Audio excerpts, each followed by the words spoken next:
Olá, meus amigos, tudo bem por aí, hein? Estamos no ar novamente com o Visão Geral de hoje aqui pela Rede Família. Será que vai chover hoje? Será que já está chovendo? Será que vai parar a chuva? Que loucura, hein? Eu tenho para mim que hoje a meteorologia dificilmente erra, quer dizer, quem faz assim a previsão meteorológica. Mas de vez em quando as coisas mudam. Hoje nós vamos falar sobre meteorologia. Eu estou aqui com a meteorologista Ana Maria de Ávila, diretora associada do CEPAGRE da Unicamp. Muito obrigado pela presença aqui, tudo bem? Boa tarde. Boa tarde para você, boa tarde para todo mundo. Nós estamos aqui com o Visão Geral de hoje. Você que nos acompanha em qualquer lugar do Brasil vai ter hoje uma entrevista muito interessante, porque eu gosto muito de meteorologia e vou conversar com uma meteorologista.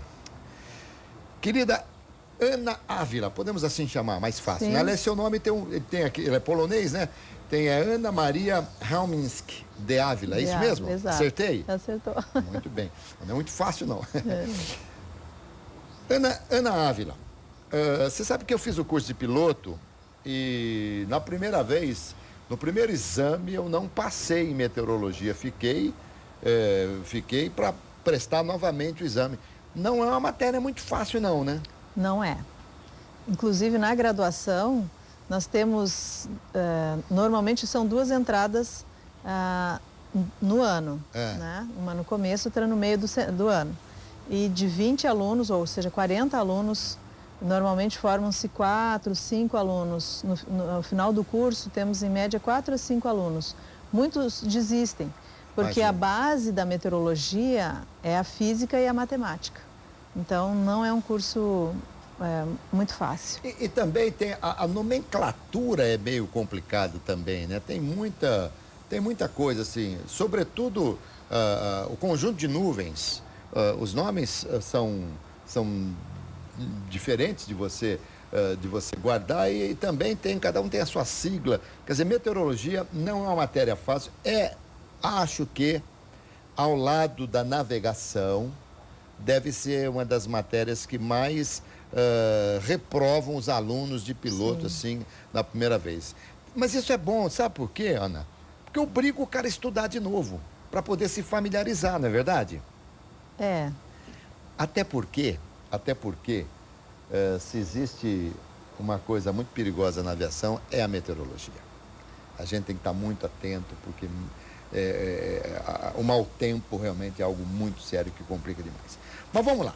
CEPAGRE da Unicamp. O CEPAGRE é um órgão do governo, que a Unicamp é que mantém. Isso, exato. O CEPAGRE é um centro da Universidade de Campinas, da Unicamp. Então, é um centro estadual. Né, tá, estadual. Você, então, é funcionária pública estadual? Isso, perfeitamente. Muito bem. Formada em meteorologia, qual a faculdade? A faculdade que eu me formei na Universidade Federal de Pelotas, no Rio Grande do Sul. Você é gaúcha, não? Sim, gaúcha. Gaúcha de Pelotas mesmo? Não, do interior do Rio Grande do Sul. Uma cidade pequena do estado. Que cidade? Cristal. Cristal. Muito bem. E quantos anos para se formar em meteorologia? 5 anos, Alberto. 5 anos? Exato, 5 anos. E muita física e muita matemática? Muita. A física pura e a matemática, né? E depois você vem com a parte mais aplicada, a meteorologia mesmo. Então, você tem que fazer todo esse desenvolvimento de equações vinculadas a todas... Na verdade, a atmosfera, ela é toda com relações físicas, né? Você tem a radiação solar, você tem o ciclo hidrológico, você tem toda essa interação, que todos esses processos são físicos, né? Bom, no universo, digamos assim, nós temos aí várias camadas, né? O que vocês estudam é o que está na tropopausa, é isso? Ou acima disso, ou vai mais acima também? Não, a maioria, eu diria para você que 90% dos fenômenos meteorológicos, eles estão nessa primeira camada, né? A gente olha para o céu, né? E tem essa impressão dessa imensidão que é o céu. Na verdade, é uma fininha camada, uma casquinha de ovo que cobre a Terra, né? Então, todos esses fenômenos meteorológicos, eles estão nessa camada, né? E principalmente aí nos primeiros 20 quilômetros, que é a troposfera, e depois vem a tropopausa, né, que é o limite ali onde os fenômenos meteorológicos ocorrem, onde toda essa, por exemplo, a aviação, né, que planeja, né, as rotas de voo mais ou menos ali na tropopausa, que é uma zona mais neutra, digamos assim. Até porque, não é, Ana? O que adiantaria você prever as coisas na estratosfera, por exemplo, que não vai, para nós não vai mudar em nada, né? Exato, e todos os fenômenos praticamente eles estão nesses primeiros 20 quilômetros. Todo esse processo, né, de aquecimento da atmosfera, aquecimento, o vapor de água, né, e tudo isso, que na verdade que são os grandes sistemas, né, das grandes massas de ar provocadas aí pelo deslocamento de diferentes pressões atmosféricas, estão sobretudo nesses primeiros 20 quilômetros. Bom, estou conversando aqui com a Ana Ávila, que é diretora associada do CEPAGRE, pesquisadora do CEPAGRE desde 2004, foi diretora por 6 anos e agora está como diretora associada. Formada em meteorologia pela Universidade Federal de Pelotas, doutorado pela Unicamp, trabalhou apresentando a previsão do tempo na televisão na década de 90, né? Então, por isso tem uma facilidade muito boa aqui para falar e tal. Ana Ávila, por que chove? O que é a chuva, afinal? Então, a chuva é o ciclo hidrológico que a gente falou antes, né? Então, a gente tem os processos de formação das nuvens, né? Como é que formam as nuvens, né? Por que às vezes a gente olha para o céu, tem uma temperatura, um dia quente e não tem nuvem alguma. De repente, numa outra situação, a gente tem um dia quente também e de repente tem nuvem e chove muito. São várias as situações, as condições para que ocorra, por exemplo, a formação de nuvens, né?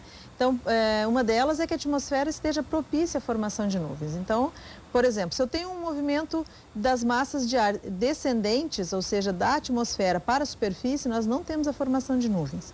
Para que nós tenhamos condições favoráveis à formação das nuvens, nós temos que ter instabilidades, ou seja, a água evapora na superfície de água líquida ou das plantas, enfim, ocorre esse processo de evaporação. Esse vapor sobe na atmosfera, então ele tem que subir para formar as nuvens, condensar e formar as nuvens. E às vezes a gente tem uma formação de nuvens convectivas, que são aqueles dias quentes de verão, de repente a gente pela manhã não tem nuvem alguma, as nuvens começam a se formar e no fim da tarde temos até temporais. Sim. Então são as chamadas nuvens convectivas. Temos nuvens provocadas também pelas frentes frias, né, que são o contraste de massas de ar, massas quentes com massas mais frias, o deslocamento. As frentes frias, elas sempre vêm de regiões mais frias, né? Então, a frente, ela vem com esse deslocamento de áreas de menores temperaturas, então a gente tem esse contraste térmico e o ar mais frio empurra o ar mais quente, forçando ele a subir, formar as nuvens e precipitar. Porque o ar frio é mais pesado que o ar quente. Mais pesado. Então ele sobe, ele joga o ar quente para cima, formando essas nuvens, que teoricamente, normalmente são associadas às trovoadas e tal, né? Exato. São aquelas, aquelas nuvens... Aqui, aí tem hora que o piloto quer mostrar que conhece um pouquinho também, né? Aquela coisa chata do piloto, que formam aqueles cúmulos, que depois são os autocúmulos, que são os TCUs e se transformam nos CBs. É mais ou menos isso. Exato. Agora, bom, tudo bem. Como é que vocês preveem? Uma frente eu até consigo imaginar. Uma frente que começa normalmente da região mais fria, vem lá da Argentina, que vem lá do Uruguai, começa ali por Porto Alegre, né, ali na região sul do país. Aí vocês calculam a velocidade que as nuvens estão caminhando, que o vento está vindo. Então, vocês calculando essa velocidade, é puramente matemático, né? Ver quanto tempo para chegar aqui na região tal, vocês conseguem prever com horas quase que exatas a chegada da frente. Até isso eu entendo. Mas, de repente, as trovoadas isoladas, que não são associadas às frentes frias, como é que vocês preveem isso? Então, na verdade, a gente tem determinadas épocas do ano e determinados fenômenos meteorológicos que são mais previsíveis. Então, por exemplo, nós temos o inverno, né, que é uma época mais estável, a atmosfera mais estável, que temos o deslocamento de frentes frias. Então, é mais, digamos assim, fácil prever. No verão, quando nós temos essas formações muito localizadas, os modelos numéricos de previsão de tempo, eles não conseguem captar esse tipo de formação. Então, por isso, muitas vezes e frequentemente, a gente usa muito essas condições de pancadas localizadas à tarde. Aí as pessoas acham que a gente deveria especificar um pouco mais. Só que essas pancadas, elas se formam muito rápidas. Essas nuvens, elas têm uma escala de tempo muito curto em termos de formação e também de atuação. Então, o que acontece? Nós temos mais dificuldade e elas são mais previsíveis com a utilização de radares meteorológicos. Tá, esses radares são os mesmos radares que servem à aviação? Sim, são os mesmos. Então, porque é tão preciso isso, sabe, Ana, que é uma coisa assim impressionante.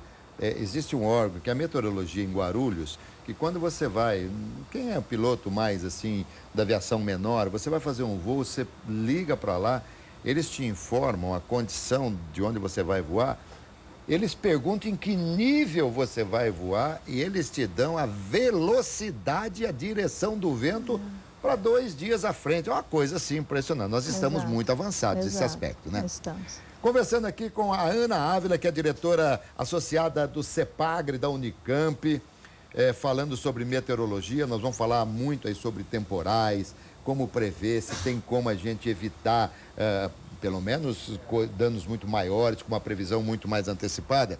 Mas agora eu vou fazer aqui uma previsão para você que é homem, para você que é mulher. Você que está nos acompanhando aí.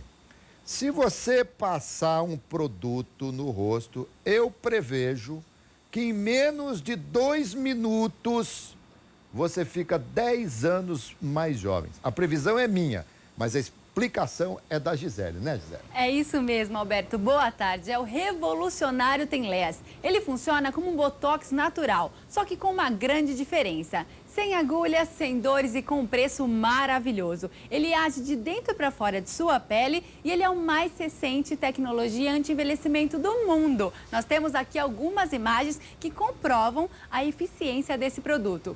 Nosso apresentador aí, Kleber Leite, nós passamos o produto nele. Então você vai passar uma fina camada no local desejado, vai dar leves batidinhas na ruga, na linha de expressão, nessa bolsinha embaixo dos olhos. E pronto, em menos de 2 minutos, eu também te garanto você 10 anos mais jovem. E você, mulher, pode usar o produto antes ou depois da maquiagem. E você, homem, pode usar o produto todos os dias, pois o uso contínuo retarda o envelhecimento da pele. Então, com isso, as novas rugas que iriam aparecer não vão mais aparecer e você vai ficar 10 anos mais jovem. Aí você tem um evento, um casamento, uma festa, ou até mesmo no dia a dia, quer impressionar com uma aparência mais jovem? Tá aí a solução. Olha o Kleber, não é milagre, é o revolucionário Tenless. De um lado da pele, com a linha de expressão, uma pele onde a pessoa nunca passou um hidratante, um protetor solar, e do outro lado, tá lá ele, mais bonito ainda, 10 anos mais jovem. Quer ficar assim? É muito fácil, porque antigamente você só encontrava esse produto através da internet, com as divas de Hollywood. Hoje não, é só você ligar 0800 580 7700. Você vai comprar uma caixa de Tenless com 50 sachês, vai falar que está assistindo o programa e vai levar outra caixa de brinde. É isso mesmo, mas você tem que ligar agora, porque a promoção é só para os 100 primeiros e o frete grátis também. Pois é, e quando é que você vai mostrar o Alberto César ali, hein? Ah, em breve, hein? Porque você também passou então, o produto, né? Claro, e você vai falar pra mim da mesma forma que você falou pro Kleber, olha, e muito mais bonito ainda. Com certeza. Vou ficar com ciúme se não falar, hein? Com certeza. Pois é, e no meu caso eles acharam que eu fiquei 15 anos mais jovem, né? Tem promoção para quem está assistindo, né? Claro que tem. Vai ligar, comprar uma caixa com 50 sachês, vai falar que está assistindo o programa e vai ganhar outra caixa de brinde. Mas tem que falar que está assistindo. Ah, muito bem. Você que é feliz, né? Você já conhece o Tenless, muito embora esteja aí com seus 48 anos de idade, né? É. Que coisa, né? Que maldade. Já sei o né? caminho certo. Tá muito bonita e vai continuar eternamente bonita porque ela já conhece o Tenless. Tá bom, Gi? Obrigada, obrigado, viu? Até amanhã. Ó, seguinte, ó, eu volto já aqui com Visão Geral e a Ana Ávila. Aguarde instante só.